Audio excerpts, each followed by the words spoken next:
আসসালামু আলাইকুম, আমি এমডি সুমন, সুমন গ্রাফিক্স থেকে আপনাদের শুভেচ্ছা ও শুভকামনা। আজকে আমি আপনাদের জন্য যে ভিডিওটা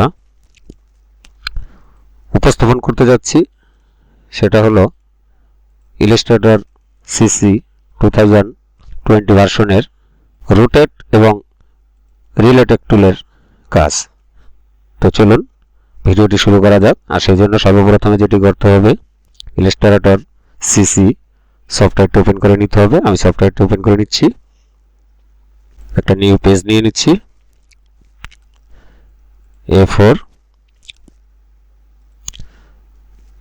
8GB প্রিন্ট করার সময় আমরা অবশ্যই এটাকে CMYK কে দিয়ে পেজ নিব।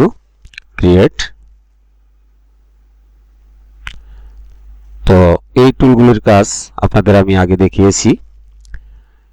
এখন এই রোটেট টুল এবং মাউস ক্লিক করে ধরে রাখলে রিফিল টুল, এই দুটি টুলের কাজই আমি আজকে দেখাবো। তো সর্বপ্রথমে যেটা,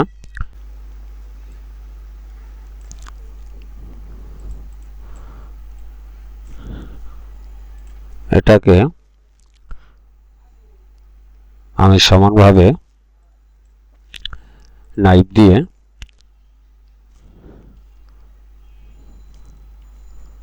ঠিক মাঝে কেটে নিচ্ছি।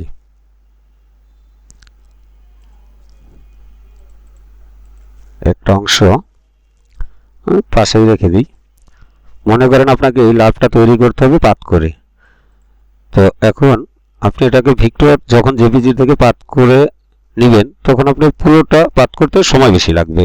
যখনই আপনি এটাকে এই অর্ধেক পাত করলেন, সিলেক্ট করলেন, রোটেট টুল নিলেন, এবার এই যে পয়েন্টটি, এই পয়েন্টটিকে আপনি জাস্ট ধরে এখানে নিয়ে আসলেন, অল্টার ধরে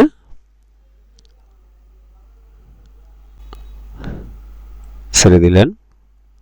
এবার দেখুন ট্রান্সফর্ম থেকে ওকে, দেখুন আপনার লাভটি কত সহজে তৈরি হয়ে গেছে।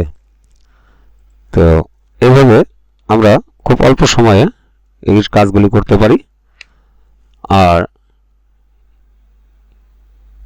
এই যে টুলগুলির কাজ দেখালাম, এরপরে বাকি যে টুলগুলি আছে আমি সামনে যে নতুন পর্বগুলি করতে যাচ্ছি সেই পর্বের মধ্যে আমি আপনাদের লোগো ডিজাইন করে দেখাবো কিভাবে আপনারা জেপিজি ফাইল থেকে ভিক্টরে লোগো তৈরি করবেন। বাস্তবে আমি সেগুলো আপনাদের দেখানোর চেষ্টা করব। এখন থেকে আমি ডিজাইন তৈরি করে আপনাদের দেখাবো। সামনের পর্বগুলো খুব গুরুত্বপূর্ণ, ডিজাইন কিভাবে তৈরি করে। এই যে টুলগুলির কাজ আপনারা শিখেছেন আর বাকি যেগুলি আছে এগুলো আমরা ডিজাইন করতে করতে আপনাদের এগুলি শিক্ষা হয়ে যাবে। এগুলি আর পাট করা দরকার নেই, তাই আমি আগামী পর্বে ডিজাইনে চলে যাচ্ছি। তো আমার এই চ্যানেলটিকে সাবস্ক্রাইব করে পাশে থাকা বেল বাটনটিতে প্রেস করে রাখবেন। ইনশাল্লাহ আগামী ভিডিওর জন্য অপেক্ষা করুন। আমি সপ্তাহে 2টা করে ভিডিও দিব আপনাদের দেখার এবং সময়ে আপনি প্র্যাকটিস করার জন্য। মাঝের যে সপ্তাহের 5টা দিন সময়, এটা আপনারা খুব ভালোভাবে প্র্যাকটিস করবেন এবং সপ্তাহে 2টো করে ভিডিও আমার এখান থেকে পাবেন।